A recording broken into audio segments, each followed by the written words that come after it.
안녕하십니까. 6월 9일 화요일 아침입니다.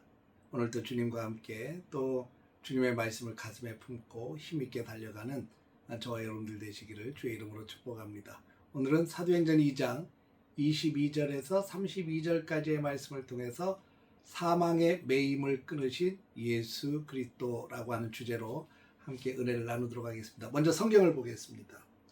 이스라엘 사람들아, 이 말을 들으라. 너희도 아는 바와 같이 하나님께서 나사렛 예수로 큰 권능과 기사와 표적을 너희 가운데서 베푸사 너희 앞에서 그를 증언하셨느니라.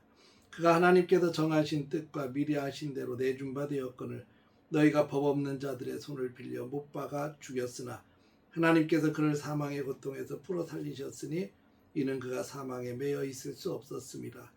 다윗이 그를 가리켜 이르되 내가 항상 내 앞에 계신 주를 배웠으며 나로 요동하지 않게 하기 위하여 그가 내 우편에 계시도다.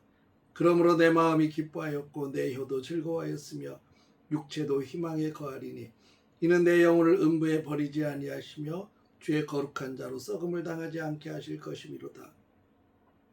주께서 생명의 길을 내게 보이셨으니 주 앞에서 내게 기쁨이 충만하게 하시리로다 하였으므로 형제들아, 내가 조상 다윗에 대하여 담대히 말할 수 있노니 다윗이 죽어 장사되어 그 묘가 오늘까지 우리 중에 있도다.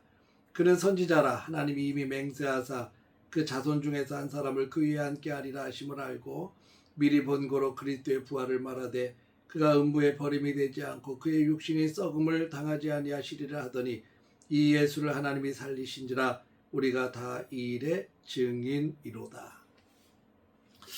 오늘 우리가 함께 읽은 이 사도행전 2장의 말씀은 오순절 성령의 역사가 마가다락방에 임한 후에 사도 베드로가 예루살렘 군중을 향해서 외친 첫 번째 설교의 핵심 고백입니다.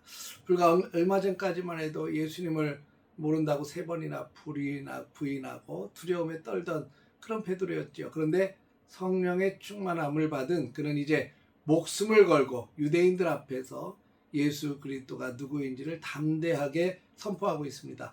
오늘 본문을 통해서 베드로가 전하고자 했던 이 복음의 핵심, 즉 예수 그리스도의 죽음과 부활의 역사적 사실과 영적 의미를 우리 깊이 함께 묵상하고 기도하기를 원합니다. 첫째, 예수님의 십자가는 실패가 아니라 하나님의 치밀한 구원 계획이었습니다. 오늘 본문 22절과 23절을 보면 베드로는 나사렛 예수께서 하나님이 권능과 기사와 표적으로 증언하신 분임을 상기시킵니다. 그러나 유대인들은 이 법 없는 이방인들의 손을 빌려서 예수님을 십자가에 못 박아 죽였죠. 사람의 눈으로 볼 때는 이것은 무죄한 자의 억울한 죽음이기도 하고 메시아 운동의 비참한 실패처럼 보이기도 합니다. 그러나 23절은 결정적인 영적 진실을 밝히고 있습니다. 그가 하나님께서 정하신 뜻과 미리 하신 대로 내주신 바 되었거늘. 예수님의 십자가의 죽음은 우연한 사고나 악인들의 승리가 아니었습니다. 창세 전부터 우리 인류를 구원하시기 위해 세우신 하나님의 철저하고 주권적인 구원 계획의 성취였습니다.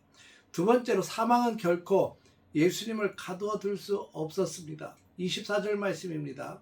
하나님께서 그를 사망의 고통에서 풀어 살리셨으니 이는 그가 사망에 매여 있을 수 없었습니다. 여기서 매여 있을 수 없었다라는 말은 부활이 어쩌다 일어난 기적이 아니라는 겁니다. 당연히 일어날 수밖에 없는 필연적인 사건을 말합니다. 예수님은 죄가 없으신 하나님의 아들이십니다. 생명의 근원이십니다. 그렇기 때문에 죄의 결과로 사망이 왔는데 그 죄의 결과인 사망과 무덤이 예수님을 영원히 붙잡아 들 법적 권한도 능력도 없었던 것입니다. 하나님은 사망의 매임을 끊으시고 그분 예수 그리스도를 다시 살려내셨습니다.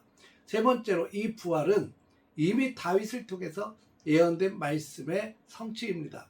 베드로는 이 부활의 당위성을 입증하기 위해서 구약 시편 16편의 다윗의 고백을 인용합니다. 25절과 26절의 말씀인데 다윗이 고백하기를 내 영혼을 음부에 버리지 아니하시며 주의 거룩한 자로 썩음을 당하지 않게 하실 것이라고 이렇게 얘기했습니다.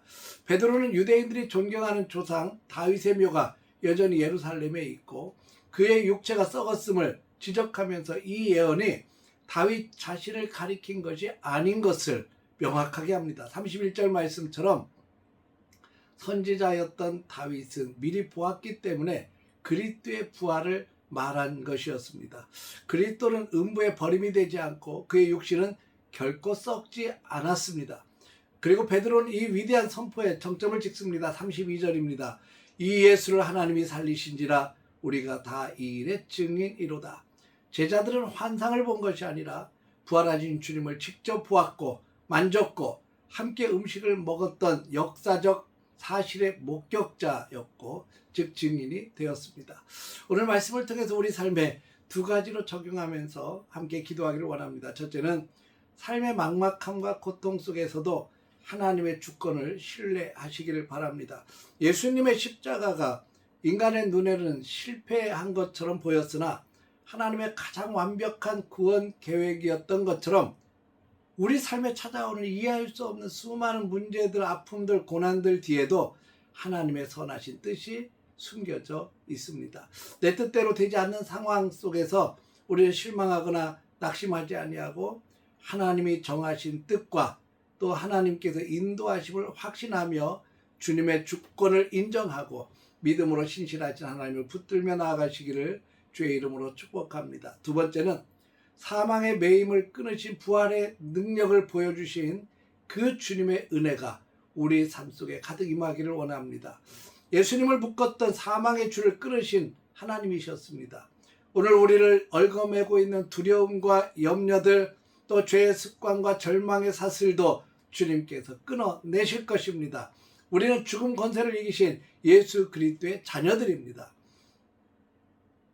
하루를 살아갈 때마다 수도 없이 다가오는 낙심과 절망들 주님께서 다 끊어내시고 우리로 하여금 승리의 삶으로 이끌어 주실 것을 확신합니다. 그래서 오늘 사망에 매여 있을 수 없음이라 이렇게 말씀하셨던 이 말씀을 우리의 선포가 나의 선포가 될 수 있도록 우리 함께 선포하시고 기도하시면서 오늘 우리의 모든 문제들이 부활의 예수 이름 앞에 부활하신 주님의 이름 앞에 끊어질 줄 믿고 믿음으로 전진하는 우리 복된 하루 되시기를 주님의 이름으로 축원합니다. 할렐루야. 기도하겠습니다.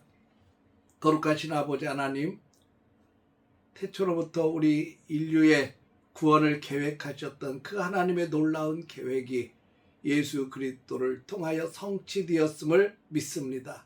아버지 하나님, 세상의 눈으로는 실패한 것 같고 무능력해 보였던 그 십자가의 사건이 부활하심으로 인하여 사망의 모든 권세를 다 끊어내시고 놀라운 승리의 모습을 보여주신 주님이신 것을 믿습니다. 우리는 주님의 자녀입니다. 우리 삶 속에 다가오는 수많은 그늘과 아픔과 절망의 모든 사슬을 다 끊어내 주옵시고 우리 주님의 은혜 속에서 승리할 수 있도록 오늘도 지켜 주옵소서. 오늘도 주님을 신뢰하며 신실하신 하나님을 바라보며 믿음으로 나아가게 하여 주옵소서. 예수님의 이름으로 기도했습니다. 아멘.